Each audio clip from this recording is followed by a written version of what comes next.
ومن أحسن قولا ممن دعا إلى الله وعمل صالحا وقال إنني من المسلمين. السلام عليكم ورحمة الله وبركاته. إن الحمد لله نحمده ونستعينه ونستغفره ونعوذ بالله من شرور أنفسنا ومن سيئات أعمالنا. من يهده الله فلا مضل له ومن يضلل فلا هادي له. وأشهد أن لا إله إلا الله وحده لا شريك له وأشهد أن محمدا عبده ورسوله صلى الله تعالى عليه وعلى آله وصحبه وسلم تسليما كثيرا. أما بعد, সম্মানিত ভাতৃমণ্ডলী, আল্লাহ রাব্বুল আলামিনের প্রশংসা এবং প্রিয় নবী সাল্লাল্লাহু আলাইহি ওয়াসাল্লামের উপর সালাত ও সালামের পর আজ রবিবার 25শে সফর 1445 হিজরি মোতাবেক 10 সেপ্টেম্বর 2023 আমাদের ধারাবাহিক আলোচনা ফিকহুস সালাহ, সালাতের মাসাইল, পর্ব নম্বর 13। বিষয়বস্তু মসজিদের শিষ্টাচার বা মসজিদের আদব, মসজিদে প্রবেশের বা মসজিদের আদব। একজন মুসলিম মসজিদের আদব কায়দা জানবে এবং সেগুলি মেনে চলবে। আল্লাহ রাব্বুল আলামিন যেন আমাদের সকলকে তৌফিক দান করুন। মসজিদে যখন প্রবেশ করবেন, মসজিদে অবস্থান করবেন, মসজিদ থেকে বের হবেন, এই সমস্ত বিষয়গুলি নিয়ে আজকে ইনশাআল্লাহ তাআলা সংক্ষিপ্ত আমাদের এই আলোচনা। লেখক বলছেন আদাব দুখুলিল মসজিদ, মসজিদে প্রবেশের আদব। 1 নম্বর হচ্ছে যে একজন মুসলিমের জন্য সুন্নত হচ্ছে যে মসজিদের উদ্দেশ্যে যখন রওনা হবে, বাড়ি থেকে হোক, কর্মস্থল থেকে হোক, যেখান থেকে হোক, পার্কিং এ আপনি গাড়ি রাখেন, তারপরে বেরিয়ে হোক, আর আপনি সময়ের প্রথম দিকে হোক অথবা একটু বিলম্বে হোক, সালাত শুরু হয়ে গেছে অথবা হয়নি, যে কোনো অবস্থায় যখন মসজিদের উদ্দেশ্যে রওনা হবেন তখন বড়ই ধীর স্থিরতার সাথে ভদ্রভাবে আপনি সেদিকে এগিয়ে যাবেন। জি, দৌড় দিবেন না, ঝাঁপ দিবেন না, যেমন এক শ্রেণীর লোকেরা যারা রুকু পেলে রাকাত পেয়ে যাবে এই জন্য এই রুকু ধরার জন্য মরিয়া হয়ে ছুটে। জি, এই অভ্যাসটি বদ অভ্যাস এবং এটি শরীয়ত বিরোধী অভ্যাস, এটি জায়েজ না। জি, প্রশান্তির সাথে, ধীর স্থিরতার সাথে, ইতমিনানের সাথে মসজিদের দিকে এগিয়ে যাবে।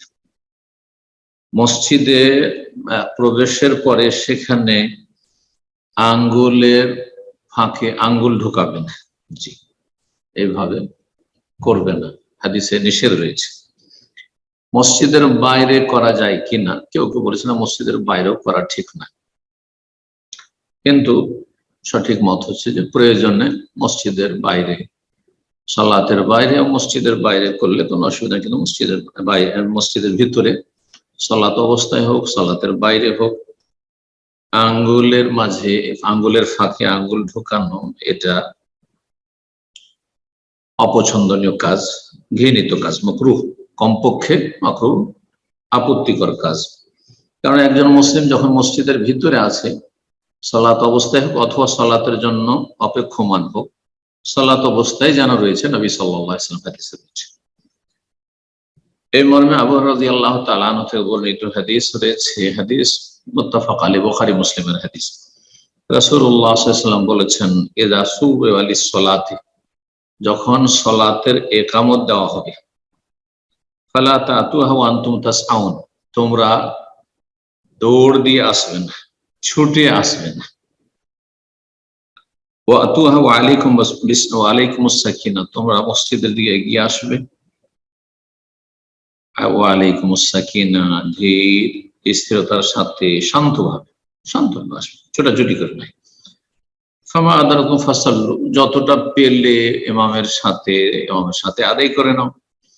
ওমা ফাতাকুম, আর যা ছুটে গেল, 1 রাকাত 2 রাকাত এমনকি 3 রাকাতই ছুটে গেল, জামাতই ছুটে গেল, কিন্তু যদি আপনি অবহেলা করে গাফিল জাবজাসি করে যদি আপনার জামাত ছুটে যায় তাহলে গুনাহগার। আর যাচ্ছেন প্রস্তুতি নিয়ে, অথবা টাইম সম্পর্কে আপনার সঠিক আইডিয়া নেই, নতুন জায়গায় আছেন, গেলেন জামাত হয়ে গেছে, জানতে পারছেন যে সালাম ফিরতে যাচ্ছে, দেখছেন অথবা শুনতে পাচ্ছেন কেউ দৌড় দিয়ে যাচ্ছে, ঝাঁপিয়ে যাচ্ছে, আপনিও দৌড় দেওয়া শুরু করবেন না, মোটেই ঠিক নয়। ওমা ফাতাকুম, যা কিছু তোমাদের ছুটে যাবে ইমামের সাথে আদায় করতে পারলেন না, ফাতিম্মু, সেটা পূর্ণ করে না। হাদিসে অধিকাংশ হাদিসগুলিতে এই ফাতিম্মু শব্দটি রয়েছে, ইতমাম মানে পূর্ণ করা, কাজা নয় এটি। আর অধিকাংশ আইম্মায়ে কেরামদের মত হচ্ছে এটি, যে যেটা আপনি পেলেন সেটা আপনার প্রথম, ইমামের তৃতীয় চতুর্থ হোক।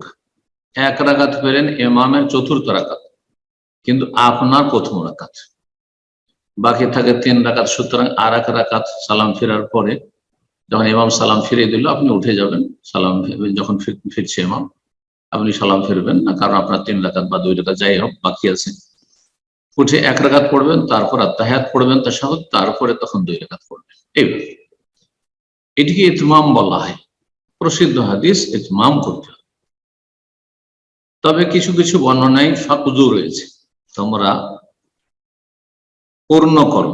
কাজা মানে সময় চলে যাওয়ার পরে পূর্ণ করা কাজা, আর কাজা মানে ইতমাম মানে পূর্ণ করা হয়। কোরআনে কারীম এর জন্য দলিল, সাক্ষী। আল্লাহ বলছেন জুমার সালাত সম্পর্কে সূরাতুল জুমায়, ফাইযা কুদিয়াতিস সালাতু ফান্তাশিরু ফিল আরদ, যখন জুমার সালাত সম্পূর্ণ হয়ে যাবে। এখানে কুদিয়া এর মানে এই নয় জুমার নামাজ কাজা করছেন আপনি, সময় চলে যাওয়ার পরে বা জামাত ছুটে যাওয়ার পরে আপনি পূর্ণ করছেন, এমনটা নয়। কারণ সময় চলে যাওয়ার পরে জুমা হবে না, জুমার জামাত শেষ হওয়ার পরে জুমা হবে না, তখন জোহর। এখানে ফায়দা কুদিয়াতিস সালাত এই সালাতুল জুমআ, জুমার সালাত যখন পূর্ণ করা হবে, তাহলে কাজা মানে এখানে পূর্ণ করা। এইরকমই যে রিওয়ায়াতগুলিতে, যে হাদিসগুলিতে ফাকজু রয়েছে, তার অর্থ হচ্ছে ফাতিম্মু, অর্থাৎ এর ফিকহি মাসলার উপর যে প্রভাব পড়বে এই শব্দের ব্যাখ্যায়, সেটা হচ্ছে যে আপনি যে সালাতটা পেলেন সেটা আপনার প্রথম সালাত। পক্ষান্তরে একমাত্র হানাফি মযহাব বলছে না, ইমামের যে রাকাতটি সেটি আপনার রাকাত, অর্থাৎ ইমামের চতুর্থ রাকাত পেলেন আপনি, তাহলে এটা আপনার চতুর্থ রাকাত হলো তাদের মধ্যে।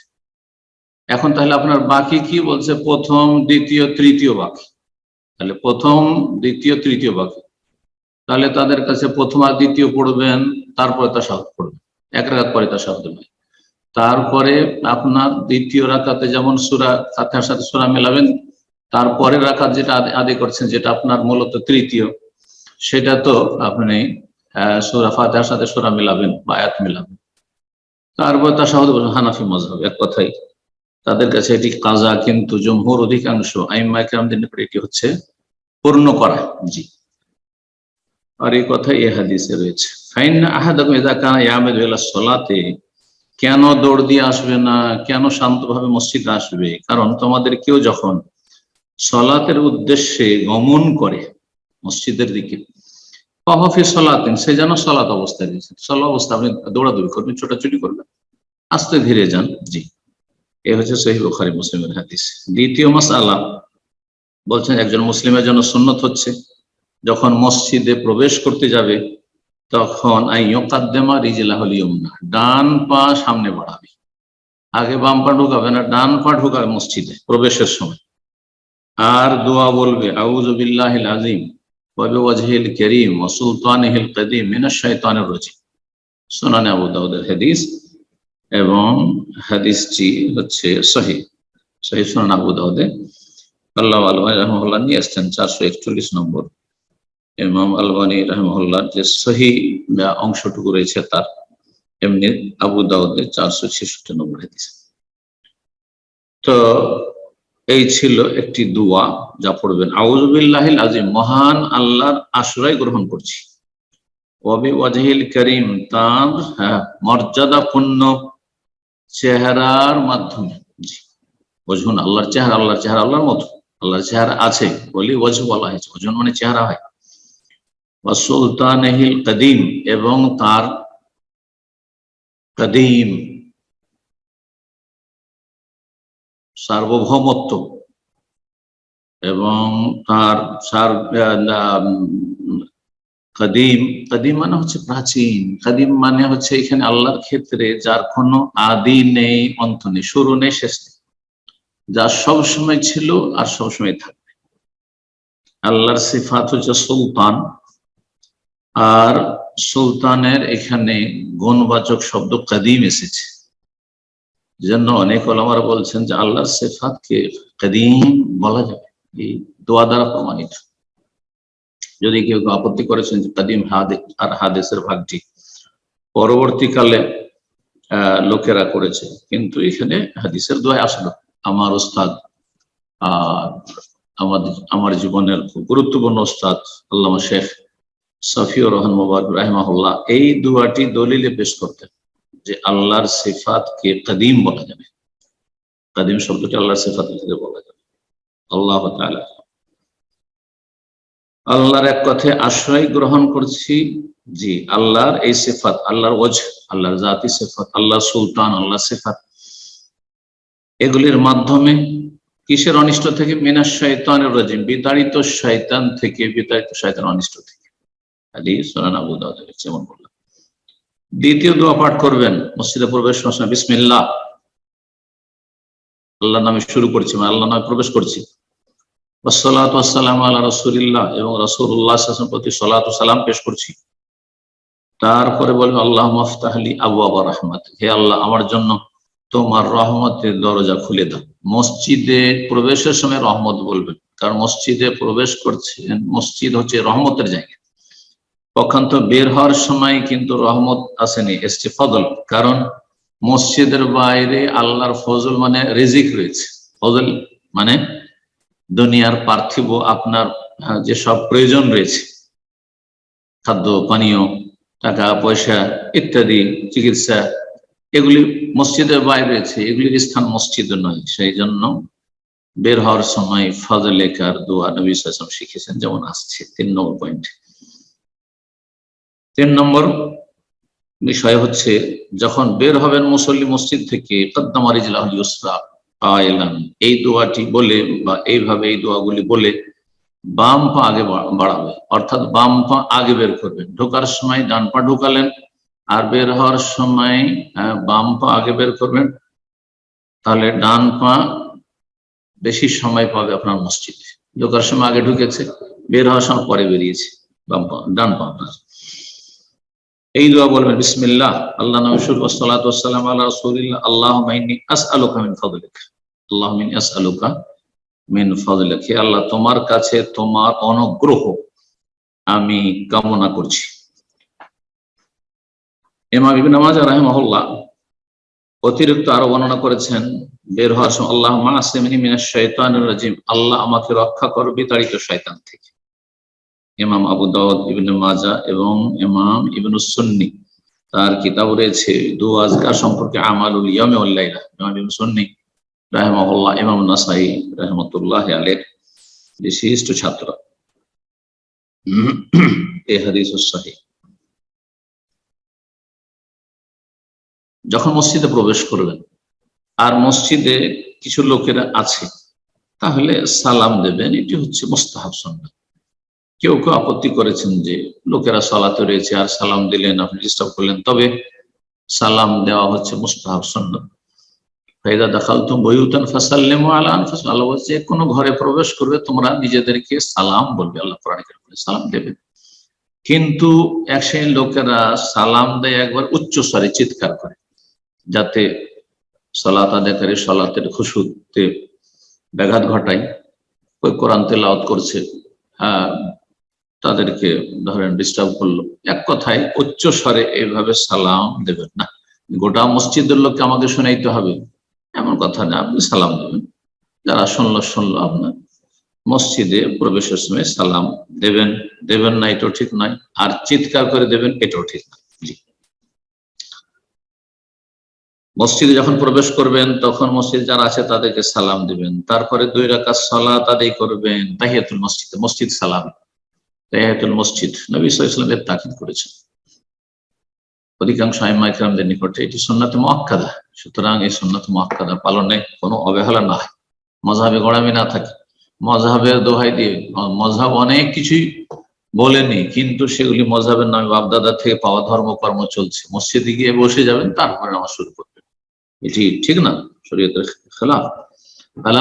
ততক্ষণ বসবে না, নবী সাল্লাল্লাহু আলাইহি ওয়াসাল্লাম বলছেন ইযা দাখালা আহাদুকুম মসজিদ, তোমাদের যে কেউ মসজিদে যখন প্রবেশ করবে, ফালা ইয়াজলিস, ততক্ষণ বসবেন না, হাত্তা ইয়ারকা রাকাতাইন, হাত্তা ইউসাল্লি রাকাতাইন, বিভিন্ন হাদিস রয়েছে।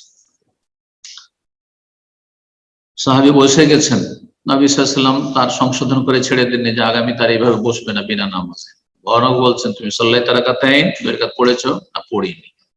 জুমার খুতবা চলা অবস্থায়, যেখানে জুমার খুতবা চলা অবস্থায় হানাফি মযহাবের মৌলভী সাহেবেরা এটিকে নিষেধ করেছে, হারাম নাজায়েজ বলছে, অথচ নবী সাল্লাল্লাহু আলাইহি ওয়াসাল্লামের সরাসরি নাফরমানি।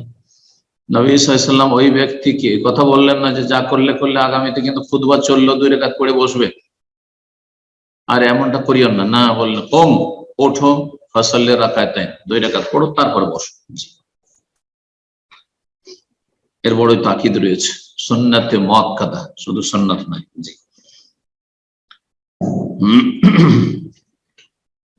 মসজিদে গিয়েছেন, তাহিয়াতুল মসজিদ আদায় করলেন, তারপরে কি করবেন? সাথী বন্ধুরা আছে, গল্প গুজব করবেন না? মোটেই না।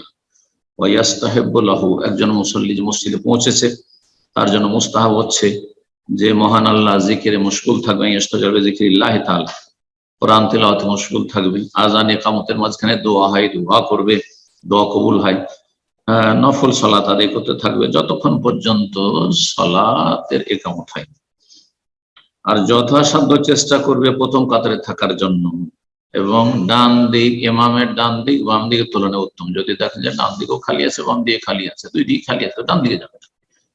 যদি দেখেন যে ডান দিক ফুল হয়েছে, এখন ডান দিকে থাকলে দ্বিতীয় কাতারে যেতে হবে, দ্বিতীয় কাতারে ডান দিকের চাইতে বাম দিক, প্রথম কাতারে বাম দিক উত্তম। এইভাবে সামনে থাকার চেষ্টা করবেন। অনেক ভাইরা রয়েছেন যারা আগে ভাগে পৌঁছে যান, সময়ের দিক থেকে মসজিদে তো আগে যান, অনেকের আগেই গিয়েছেন, কিন্তু গিয়ে পেছন দিকে হেলান দিয়ে বসেন, এই আরব দেশে দেখা যায়। এটি শরীয়তের খেলাফ কাজ, এটি অনুত্তম কাজ, এই কাজটি করবেন না। 6 নম্বর বিষয় হচ্ছে মসজিদে ঘুমানো। মাঝে মধ্যে মসজিদে ঘুমানো জায়েজ যদি কেউ এর প্রয়োজন বোধ করে, যেমন মসজিদে থাকতে হবে, বাড়িতে জায়গা নেই, অথবা মেহমান এসছে আপনার বাড়িতে জায়গা নেই, চলো মসজিদে শুইতে দিলেন, মসজিদ কর্তৃপক্ষ অনুমতি দিলে, কারণ অনেকে মসজিদ কর্তৃপক্ষ হয়তো অনুমতি দেয় না নিরাপত্তার কারণে, সেটা ভিন্ন বিষয়। কিন্তু মসজিদ যদি খোলা থাকে, সারা রাত খোলা থাকছে, যেমন আমাদের দেশে অনেক মসজিদই খোলা থাকছে, অথবা অনুমতি আছে থাকার, তাহলে যার প্রয়োজন রয়েছে, এমনকি মহল্লার লোকেরা প্রয়োজন হলে ঘুমাতে পারে, প্রয়োজন হলে, সব সময় নয়। যেমন কাল গরিব ওয়াল ফকির, যেমন এমন ব্যক্তি আগন্তুক মুসাফির, বাইরে থেকে এসছে, কোথায় যাবে? যে না হোটেলে যান, না হোটেলের পয়সা নেই তার কাছে, মসজিদে থাকবে। সাহাবায়ে কেরামগণ, যুবক অনেকে হানাফি মাযহাব বলছেন না, বয়স্ক লোকেরা, বুড়ো লোকেরা থাকবে, ওই যুবকরা থাকবেন না, কারণ স্বপ্ন তো শুইতে পারে। এগুলি কথা তাদের ইজতিহাদি কথা, যেহেতু তারা আহলুর রায়, তারা ইজতিহাদ কিয়াসকে, ব্যক্তিগত মতকে প্রাধান্য দিয়ে থাকে অনেক সময় দলিলের উপর। কিন্তু নবী সাল্লাল্লাহু আলাইহি ওয়াসাল্লামের যুবক সাহাবীগণ ঘুমাতেন, এই কথা সহিহ বুখারীতে রয়েছে, হাদিস রয়েছে। প্রয়োজন ছিল তাদের, হিজরত করে এসে বাড়ি ঘর নেই, আসহাবে সুফা ঘুমাতে, তার মধ্যে যুবকও ছিল, বুড়োরাও ছিল, সব রকম বয়সের লোকেরা ছিল। মুসাফির ঘুমাতে পারবে, অভাবে, যার কোনো বাড়ি নেই, বাড়ি নেই, বাসা নেই, কিচ্ছু নেই, থাকার জায়গা নেই, রাস্তায় ফুটপাতে একজন মুসলিম পড়ে থাকবে না, কখনো না, মসজিদ জায়েজ। কিন্তু মসজিদকে স্থায়ী ভাবে রাত্রি যাপনের স্থানে পরিণত করা, ইত্তেখাদুল মসজিদ মাবিতান ওয়া মাকিলান, দুপুর বেলা জোহর থেকে আসর মানুষ প্রতিদিন নিয়মিত বিশ্রাম করছে মসজিদে, আর রাতে এশা থেকে ফজর পর্যন্ত ঘুমাচ্ছে, যারা সকালে ঘুমায় তারা সকালে ঘুমাচ্ছে, ইতিকাফ ছাড়া বাকি অন্য লোকদের জন্য নিষিদ্ধ, স্থায়ী ভাবে কারোর জন্য এটি ঠিক নয়, মানহিউন আনহু, সেটি নিষিদ্ধ। তবে ইল্লা লিমুতাকাফিন, ইতিকাফকারী বিষয়টি ভিন্ন। ওয়া নাহবি, আর এইরকম যদি কেউ হয়, এইরকম কেউ মানে যেমন তালিবে ইলম, মাদ্রাসার শিক্ষক, কিন্তু মাদ্রাসার আপনার থাকার রুম নেই, মাদ্রাসা চলছে, অনেকগুলি মাদ্রাসা আছে, মসজিদেই ক্লাস হয়, মসজিদেই ছাত্ররা থাকছে, হ্যাঁ বোর্ডিং মসজিদেই, হোস্টেল মসজিদে, আর আপনার সেখানেই থাকছে। তো এইরকম যদি কোন প্রয়োজন হয় তাহলে থাকবে, কিন্তু সারা জীবন এইভাবে মসজিদে কাটাবে এটা আসলে ঠিক না। তারপরে 7 নম্বর মাসআলা, যদি আপনি সালাত আদায় করছেন আর কেউ সালাম দিল, তো এর বিধান কি? বলছেন লেখক, ইয়াস্তাহিব্বু লিমান মাররা বিমা ইউসাল্লিম আলাইহি। দেখছেন যে কেউ সালাত আদায় করছে, মসজিদে হোক আর বাড়িতে হোক সালাত আদায় করছে, বাড়িতে আপনি ঢুকেছেন, আপনার স্ত্রী সালাত আদায় করছে, ছেলেমেয়েরা কেউ সালাত আদায় করছে বাড়িতে, অথবা মসজিদে মুসল্লিরা সালাত আদায় করেছে, তাহলে মুস্তাহাব হচ্ছে সালাম দিবেন। সালাত আদায় করেছে এই অবস্থায় সালাম দেওয়া নিষেধ, খাওয়ার সময় সালাম দেওয়া নিষেধ, এগুলি মন গড়া ফতোয়া। হানাফি মাযহাবে বেশ কিছু তাদের ফতোয়া এরকম রয়েছে দলিলবিহীন, যে বেশ কিছু জায়গায় তাদের সালাম দেওয়া নাকি মাকরুহ। এজন্য আমাদের দেশে মানুষ যখন খাবার খায় তখন কেউ যদি সালাম দেয় তাহলে অনেক মুরব্বীরা আপত্তি করে, তাদের যে অজ্ঞতা, দিন সম্পর্কে না থাকার কারণে যে কোনো অবস্থায় সালাম দেবে। এমন কি কেউ যদি বাথরুমেও থাকে আর আপনি জানছেন বাথরুম আছে, ওকে জানাইতে হবে আমি এসছি তার সাথে দেখা করতে, যাতে কমপক্ষে জানে আসসালামু আলাইকুম সালাম দেবেন। কিন্তু যিনি বাথরুমে আছেন তিনি উত্তর দিতে পারবেন না সেখানে, কারণ আল্লাহর জিকির পেশাব পায়খানার অবস্থায় জায়েজ নয়, আর সালাম হচ্ছে আল্লাহর জিকির, আল্লাহর কাছে দোয়া করা। বলছেন যে সালাম দিতে পারবে মুসল্লির উপর, ওয়ায়ারুদ্দুল মুসাল্লি সালাম আলী বিল ইশারাতে, কিন্তু মুসল্লি সালামের জবাব দেবে কথার দ্বারা নয়। ওয়ালাইকুম আসসালাম ওয়া রাহমাতুল্লাহ যদি বলে, ওয়ালাইকুম আসসালাম বলে, তাহলে সালাত নষ্ট হয়ে যাবে, নামাজ বাতিল হয়ে যাবে। কারণ এটি হচ্ছে কালামুন নাস, মানুষের সাথে কথা বললা। আপনি আল্লাহর সাথে মসজিদে সালাত অবস্থায় কথা বলবেন, বা বাড়িতে যে কোনো অবস্থায় সালাতে আছেন, মানে আল্লাহর সাথে আপনি কথা বলছেন। বলেছেন যে ইন্না হাযিহিস সালাহ, সালাত এমন একটি ইবাদত, লা ইয়াসলু ফিহা শাইয়্যুম মিন কালামিন নাস, তাতে মানুষের সাথে কথাবার্তা মোটেই চলবে না। আর আপনি ওয়ালাইকুম আসসালাম মানে আপনাদের উপর শান্তির ধারা বর্ষিত হোক, আল্লাহর রহমত বর্ষিত হোক বলে দিলেন, তাহলে নামাজ নষ্ট হয়ে যাবে। এইরকমই কেউ যদি রাহমাকাল্লাহ বলে, নামাজ নষ্ট হয়ে যাবে। ইয়াহদিকুমুল্লাহ বলে, নামাজ নষ্ট হয়ে যাবে। তাহলে কি করবে? বিল ইশারাত, ইশারা, হাতের ইশারা, যে কোনো ভাবে ইশারা করেন, হাতের ইশারা করেন, সেটা আঙ্গুল দিয়ে বলছেন বেইসবাহি, আঙ্গুল দিয়ে ইশারা করলেন, আউয়াদি হাত দ্বারা ইশারা করলেন, অথবা মাথার দ্বারা ইশারা করলেন, লাবিল কালাম, কথার দ্বারা নয়। তাতে আপনি তার সালাম নিয়ে নিলেন, সালামের জবাব দিয়ে দিলেন, যথেষ্ট। যেমন আপনি গাড়ির ভিতরে আছেন, গাড়ির গ্লাস বন্ধ আছে, আর আপনি সালাম দিচ্ছেন, তাহলে সালাম দেওয়ার ক্ষেত্রে কি করবেন? ইশারা হাতের করবেন, জায়েজ আছে, ইশারা করবেন যাতে বুঝতে পারে যে আপনি তাকে সালাম দিচ্ছেন। যে ব্যক্তি হয়তো গাড়ির বাইরে আছে, রাস্তায় আছে, আর আপনাকে সালাম দিতে চাইছেন, হাতের ইশারা করবেন। কিন্তু ওলামারা বলছেন যে শুধু হাতের ইশারা এই ক্ষেত্রে সালাম দেওয়া জায়েজ নয়, আর যেহেতু মুখে বলার আপনার অবকাশ আছে, সেই জন্য আপনি মুখে বলবেন আসসালামু আলাইকুম, আর হাতের ইশারা করবেন গাড়ির ভিতর থেকে বা দূর থেকে, রাস্তার এপার থেকে ওপার আওয়াজ শুনতে পাবেন আপনার সালামের, তো মুখে সালাম দিবেন আর আসসালামু আলাইকুম, আর তারপরে হাত উঠাবেন, জি, ইশারা করবেন যে তোমাকে সালাম দিলাম। কিন্তু যেখানে কথা বলার সুযোগ আছে, বৈধতা আছে, সেখানে শুধু হাতের ইশারায় সালাম, এটা অমুসলিমদের সালাম, প্রণাম করা, নমস্কার করা ইত্যাদি ইত্যাদি, এসব জায়েজ নয় কোনো মুসলিমের জন্য। সালাত অবস্থায় ইশারাতে, ইঙ্গিতে সালামের জবাব দিবেন। সোহেব রাদিয়াল্লাহু তাআলা বর্ণনা করছেন, তিনি হচ্ছেন মারারতু বিরাসূলিল্লাহ সাল্লাল্লাহু আলাইহি ওয়াসাল্লাম, একবার আমি রাসূলুল্লাহ সাল্লাল্লাহু আলাইহি ওয়াসাল্লাম পাশ দিয়ে অতিক্রম করলাম, যেই সময় তিনি সালাত আদায় করছেন। ফাসাল্লামতু আলাইহি, তাকে সালাম বললাম, আসসালামু আলাইকুম। ফারাদ্দা আলাইহি ইশারাতান, ইঙ্গিতে আমার সালামের জবাব দিলেন। হাদিস ইমাম আবু দাউদ এবং তিরমিজি বর্ণনা করেছেন এবং হাদিসটি সহিহ। সর্বশেষ মাসালা আজকে, সেটা হচ্ছে যে মসজিদে কোনো একটি বিশেষ জায়গা আপনার বা যে কোনো মুসল্লির বুকিং করে না, রিজার্ভেশন, যে এই জায়গায় আমি সবসময় সালাত আদায় করবো, যাবো পরে, কিন্তু আগে থেকে সেখানে যাই নামাজ বিছিয়ে রাখো, দখল করে রাখো। জুমার দিনে বিশেষ করে অনেকে করে থাকেন, এর বিধান কি? এটি জায়েজ নয়। বলছেন সুন্নাত, সুন্নাত হচ্ছে আইয়াসবিকার রাজুল বিনাফসি আল মসজিদ, মসজিদে আপনি আগে ভাগে প্রথম কাতারে বসতে চাইছেন বা আপনার মন মতো জায়গায় বসতে চাইছেন, পছন্দের জায়গায়, তাহলে আগে ভাগে চলে যান। আর এটি সবসময় উত্তম, 5 ওয়াক্ত সালাতের ক্ষেত্রে উত্তম, জুমার ক্ষেত্রে তো বড়ই ফজিলত রয়েছে যারা আগে ভাগে আসবে তাদের। ফায়দা কাদ্দামাল মাফরুশ মিন সাজ্জাদাতিন আও নাহনাহুহা, কোন ব্যক্তি যদি আগে মসজিদে গেল না কিন্তু একটি জায়নামাজ বিছিয়ে দিল অথবা অন্য কোনো কিছু দিয়ে সেটাকে সে বুকিং দিয়ে একটা টুপি তার রেখে দিয়েছে, যেটা আমার জায়গায়, মেলা কিছু আজকাল অনেকে রাখে, আজকাল যেমন সৌদি আরবে পানি একটা রেখে দিয়েছে ওর নাই, কিন্তু ওখানে পানিকে ডিউটিতে লাগিয়ে দিয়েছে, পানির বোতলকে, সে বিলম্ব করলো, ফাকাদ খালাফা শরিয়ত মিন জিহাতাইন, দুই দিক থেকে শরীয়ত বিরোধী কাজ করলো। যেই ব্যক্তি আসবে পরে, হ্যাঁ আপনি ছিলেন আগে থেকে বসে, কিন্তু হঠাৎ করে আপনার শৌচকার্যের প্রয়োজন হয়েছে, পেশাব পায়খানার প্রয়োজন হয়েছে, হ্যাঁ তো গিয়েছেন আপনি 2-4-5 মিনিটের জন্য, অসুবিধা নেই, তাহলে আপনি জায়গাটা ধরে রাখেন, জায়েজ আছে।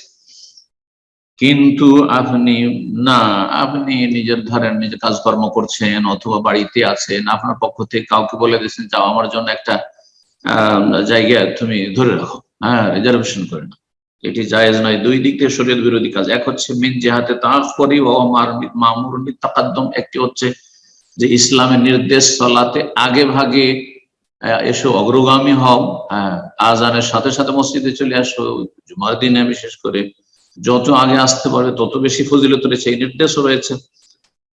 আর আপনি বিলম্বে আসলেন, এটা একটা শরীয়ত বিরোধী কাজ করলেন। দ্বিতীয় কাজটি যে নাজায়েজ কাজ, সেটা হওয়া মিন জিহাতে গাসবিহি লিতাইফাতি মিনান নাস, মসজিদের একটি জায়গা আপনি দখল করে রাখেন, যেখানে মসজিদ সবার, আল্লাহর মসজিদ, সেখানে সবাই সমান অধিকার আছে, আমির গরিব, আলেম জাহেল, শিক্ষিত অশিক্ষিত, সবাই সমান নয়, সমান অধিকার। এই মর্মে যদিও এখানে লেখক দলিল পেশ করেননি, তবে নবী সাল্লাল্লাহু আলাইহি সাল্লামের এই দলিলটি, হাদিসটি পেশ করা যেতে পারে।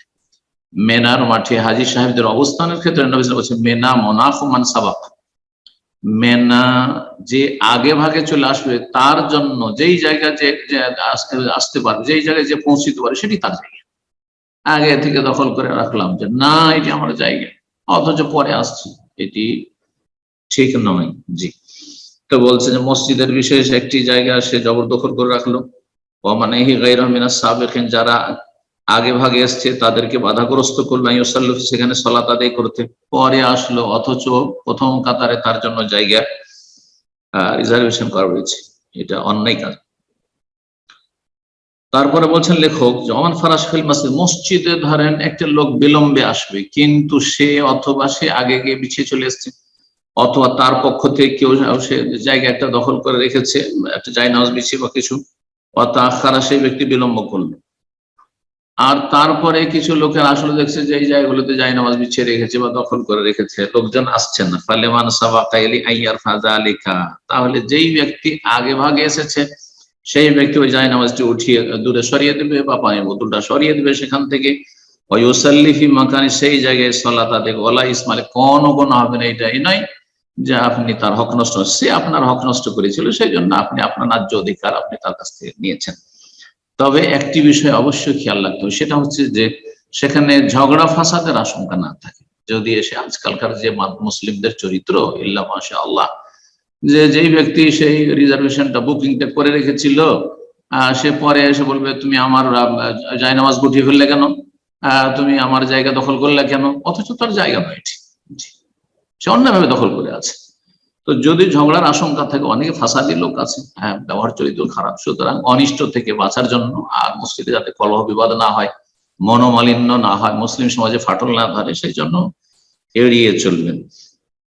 আরেকটি বিষয় এখানে উল্লেখ করা জরুরি, সেটা হচ্ছে যে ইমাম অথবা মুয়াজ্জিন, ধরেন একটি জায়গা ইমামের পিছনে, সেখানে ইমাম সাহেব আসবেন সুন্নত পড়তে, অনেক সময় আগে চলে আসে, অথবা মুয়াজ্জিন আজান দিয়েছেন, আজান দেওয়ার পরে সেখানে আসবেন, তিনি হয়তো মসজিদের কক্ষে বসে আছেন অথবা এদিক সেদিক আছেন, মসজিদের ভিতরেই আছেন, বাসা চলে গেছেন, বাড়ি চলে গেছেন, এমন নয়, তার জন্য একটি জায়গা দখল করা আছে, কারণ অনেকে এসে সেখানেও ঢুকে পড়ে, অনেক সময় মুয়াজ্জিন জায়গা পায়নি, এটা ঠিক না, ঠিক না। এই ক্ষেত্রে মুয়াজ্জিনের জন্য জায়েজ অথবা ইমাম সাহেবের জন্য যায় যে সেখানে একটি দুটো জায়নামাজ বিছিয়ে রাখবে, যাতে করে সেই জায়গাটিতে অন্য লোকেরা অজ্ঞতাবশত এসে বসে না যায় বা সালাত না শুরু করে দেয়। হাযা ওয়াল্লাহু আ'লাম ওয়া সাল্লাল্লাহু আলা নবিয়িনা মুহাম্মদ ওয়া আলা আলিহি ওয়া সাহবিহি আজমাইন।